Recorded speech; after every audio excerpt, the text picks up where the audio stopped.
गणपतीचे वाहन मूषकच का? गर्विष्ठ उंदराची गोष्ट आणि शरणागतीची शिकवण. पौराणिक कथेनुसार इंद्रसभेत एकदा कौच नावाचा गंधर्व उपस्थित होता. चुकून त्याचा पाय वामदेव ऋषींना लागला. ऋषी संतापले आणि शाप दिला, तू गर्विष्ठ आहेस म्हणून आता तू मूषक हो. क्षणात कौच गंधर्व उंदीर झाला. तो उंदराच्या रूपात पराशर मुनींच्या आश्रमात गेला. तिथे त्याने प्रचंड धुडगूस घातला. आश्रमातील धान्य खाल्ले, भांडी कुंडी कुरतडली. जे खाता येईल ते गट्ट आणि जे नसेल तेही नष्ट. संपूर्ण आश्रम हादरला. मुनींनी त्रासून गणपतीला प्रार्थना केली. गणराय तत्काळ प्रकट झाले आणि आपल्या सर्व शक्तिमान पाशाने मूषकाला जखडून टाकले. पाशातून सुटका अशक्य होती. मूषक घाबरला आणि गणपतीला शरण आला. तेव्हा गणपती म्हणाले, मी प्रसन्न झालो आहे, वर माग. पण मूषक गर्विष्ठ होता.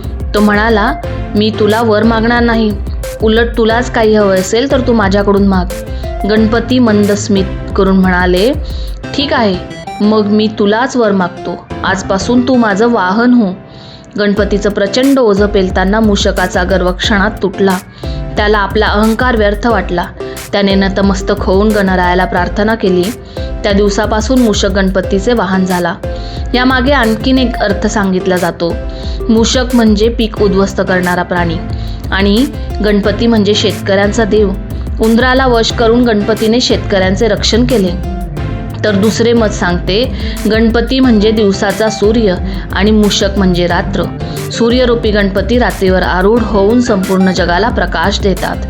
ही कथा आपल्याला शिकवते की गर्व कितीही मोठा असो तो नम्रतेसमोर टिकत नाही. खरी शक्ती शरणागतीत आहे.